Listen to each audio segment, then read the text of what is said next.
La sangre de Jesús no es la sangre de Chencha que vive allá afuera, no, no. Es la sangre, es la palabra, es la palabra encarnada. Y como Jesús, escúcheme, y como Jesús estuvo 33 años y medios aquí, sin pecado, sin odio, sin amargura, sin resentimiento, aquí estuvo, fue rechazado y estuvo parado aquí. Esa sangre tiene poder a causa de la autoridad, porque él no conoció pecado. Entonces Dios Padre hace justicia, y en el momento que Jesús carga todo el pecado de la humanidad, todo el tuyo y el mío, y de los que no han nacido todavía, cargó en ellos los pecados, y se dice, el que no conoció pecado, por nosotros se hizo pecado.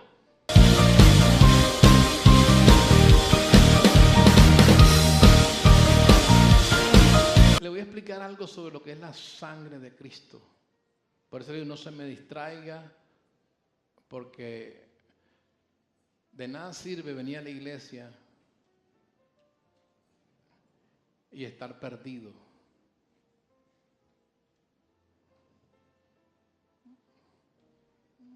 Tenemos que saber por qué adoramos a Dios, por qué alabamos a Dios.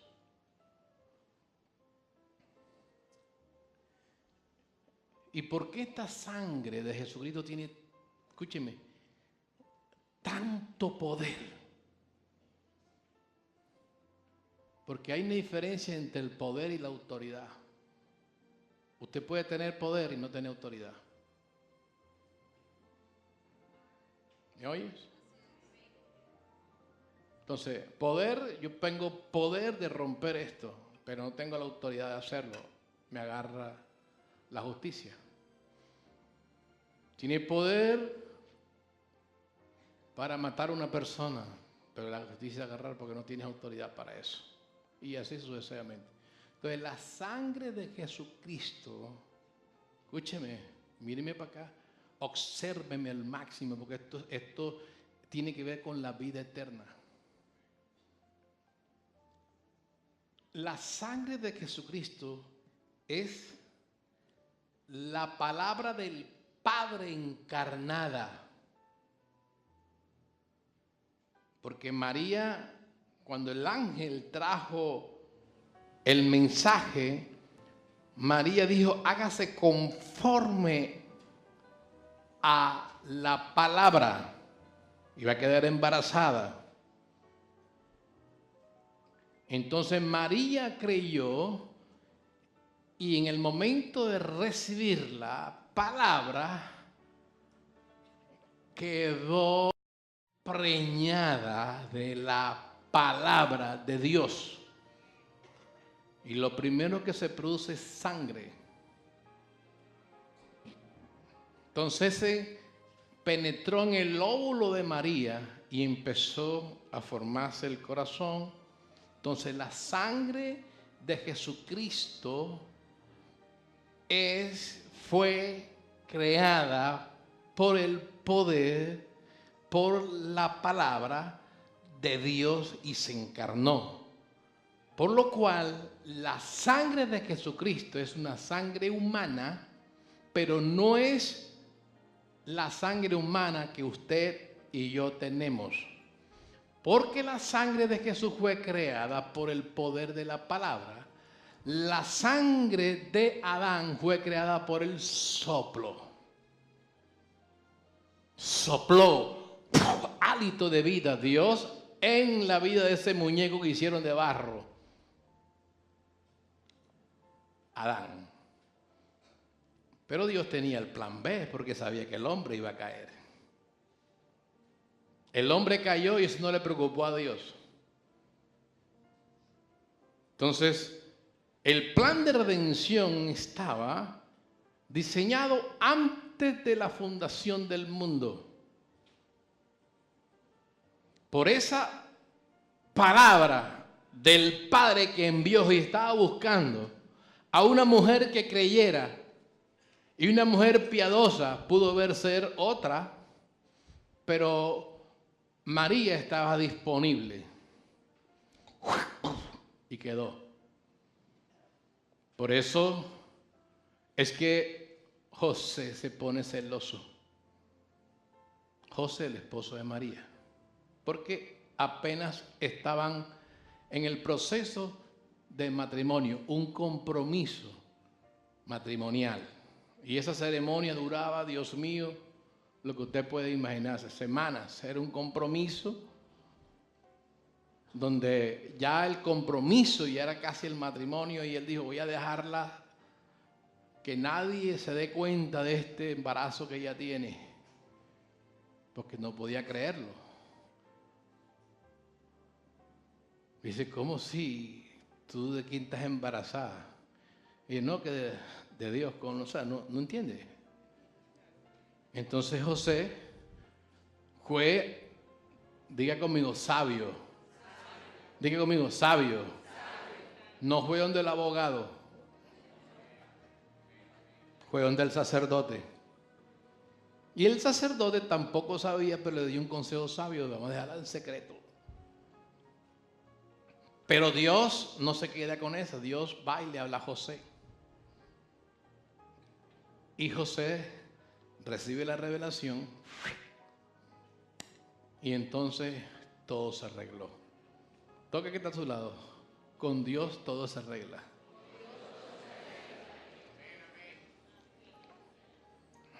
Entonces, usted sabe, bueno, aquí hay cuántos médicos aquí, que hay un poco de médicos, aquí hay uno, acá hay otro. Y diga que los médicos también se enferman. Hay un poco de médicos enfermos. Tengo gripa, tengo catarro. Y se quedan en la casa por el catarro. Pero mañana, que es día de trabajo, como hay que pagarle,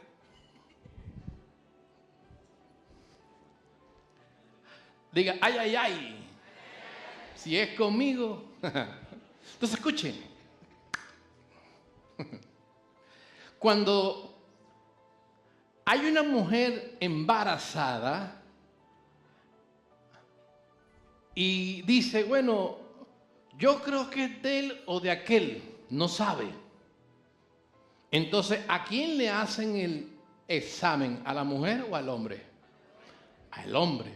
Porque el hombre determina el tipo de sangre para ver si ese muchacho es de él. Entonces, en María hubo esa palabra, que la palabra significa semilla.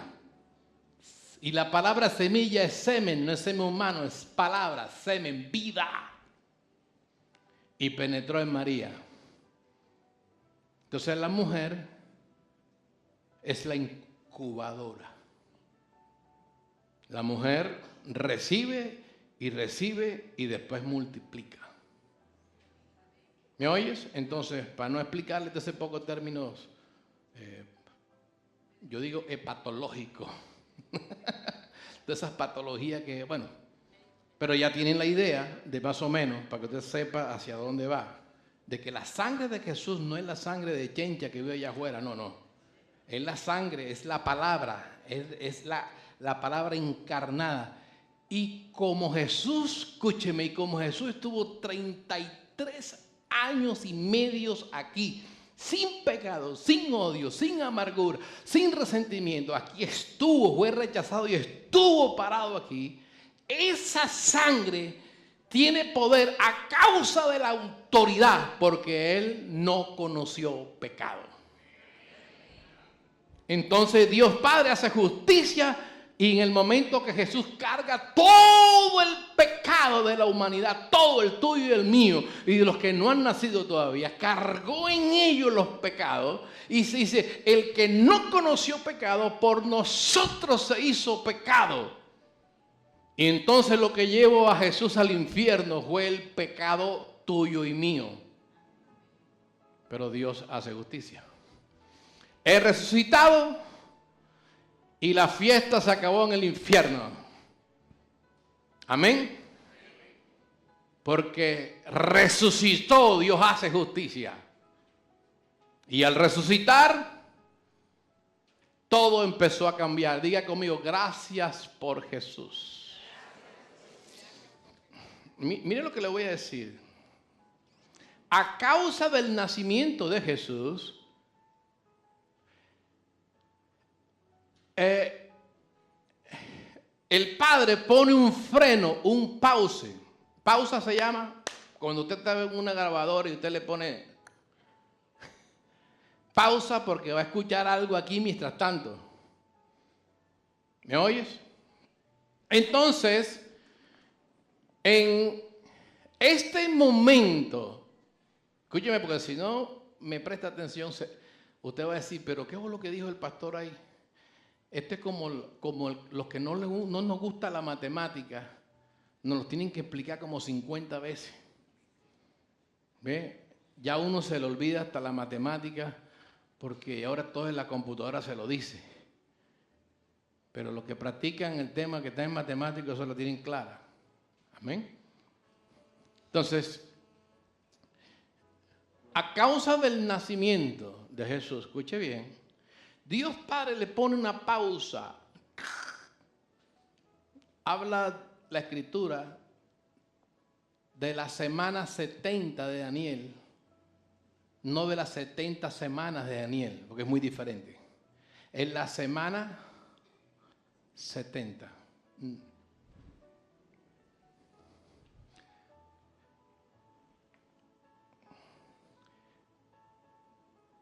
Desde que Jesús nace en esta tierra,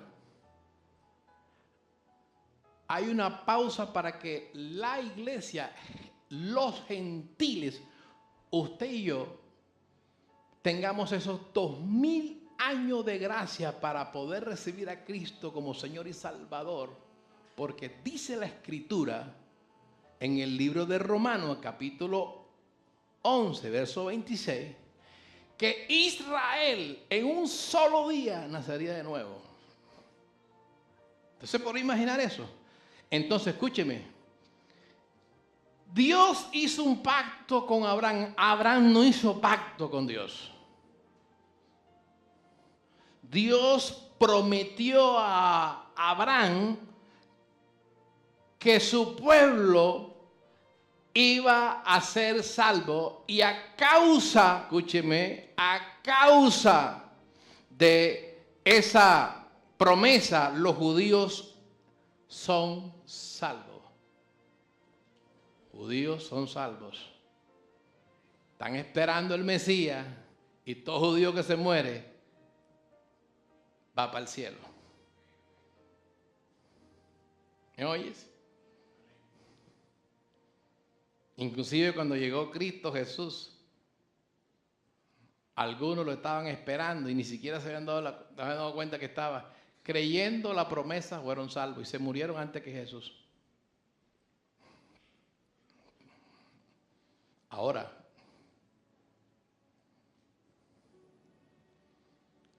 a causa de esa pausa que Dios pone,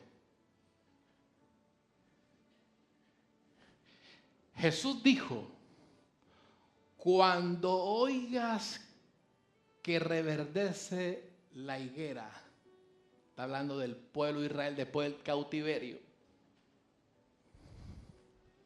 del año 1948, cuando Israel volvió a ser nación, gracias a Dios y a Guatemala. Que Guatemala es el último país que daba el último voto, si era nación o no era nación. Año 1948, Israel volvió a ser nación. Por primera vez, después de todo lo que pasó. Y Jesús dijo, pasará esta generación, mas la segunda generación no pasará. Luego, es que hay tanto que hablar de esa parte. En la guerra de los 6 días, que no duró 6 días, duró 3 días.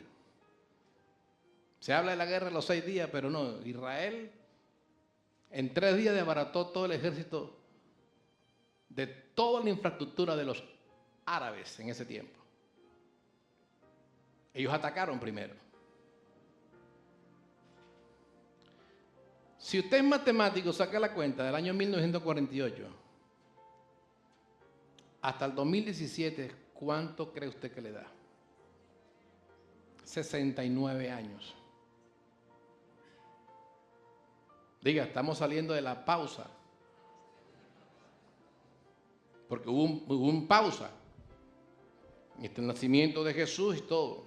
Y Jesús dijo, cuando esto pase, 2000 años, al año 1948 hasta acá, eso es lo que yo le llamo un sobregiro espiritual.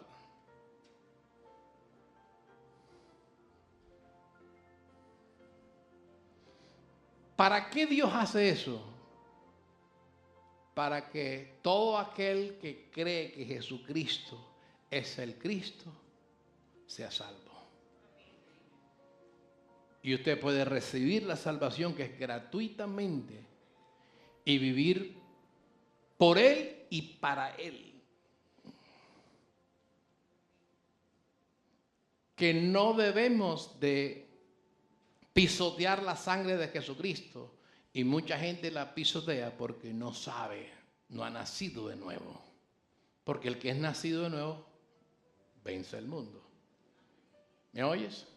Entonces la gente está muy distraída en general, y cuando le empieza a hablar la semana siguiente, esté hablando sobre la iglesia en el que estamos en este momento, habla de la iglesia de Pérgamo, Esmirna, Teatira, Éfeso. Estamos en una temporada donde la gente quiere todas las finanzas del mundo. Quiere vivir cómodo, quiere vivir mejor. Pero Dios nos está preparando una gran mansión. Dice, en la casa de mi Padre muchas moradas hay. Si así no fuera, yo no se lo dijera. Les estuve hablando hace unos 2 o 3 meses atrás sobre lo que es, me gusta cómo estaba, porque me oiga acá, lo que es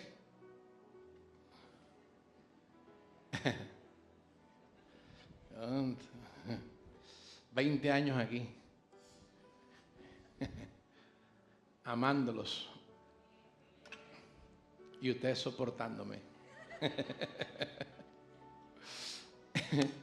Entonces les estuve hablando, los que tuvieron o los que no sé, porque mucha gente Semana Santa que viene, de que cada vez que había señales en los cielos era un tiempo de redención para Israel, de liberación. Hubo señales en los cielos en el tiempo de Noé. Hubo señales en los cielos cuando Moisés sacó al pueblo de Egipto. Y hubo señales en los cielos con las 4 lunas antes de que Israel volviera a ser nación. Y ahora esta es la última que ya pasó. Bueno, se lo he explicado hace mucho tiempo, pero para que usted más o menos tenga una idea. Y hubo una última señal por aquí, en este mes que pasó, de septiembre, donde la gente mira el eclipse, las gallinas durmiendo, los animales durmiendo y el hombre mirando. Qué bonito, ¿se vio o no se vio? Pero son señales en los cielos. Y usted mismo ve, cuando usted va en su carro, hay una señal que dice, coge para la derecha, no puedes cruzar a la derecha. Mira que la velocidad es 60, si pasa 61 te multa. Son señales que hay ahí. ¿Para qué? Para no cometer problemas o enredos. Entonces, diga conmigo, señales. No te he dado ni un versículo todavía. Te he hablado de versículos, pero no te he dado ninguno todavía. Es para redondearte la idea, para cuando habla la Biblia, usted puede saber dónde está.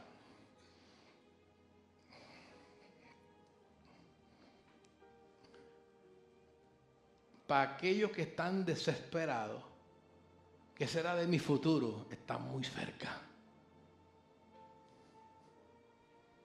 Está muy cerca el arrebatamiento de la iglesia cuando nunca antes en toda la historia de esta tierra. El arrebatamiento no es para los judíos, es para la iglesia. Y por eso tenemos que vivir una vida separada para Dios. Para cuando Él venga en el arrebatamiento. Porque Él no va a venir primero al arrebatamiento. ¡Guas! Y nos vamos con Él. Mientras tanto, aquí serán juzgadas todas las naciones de la tierra. Toca que está a su lado, diga, el país más seguro del mundo se llama Israel.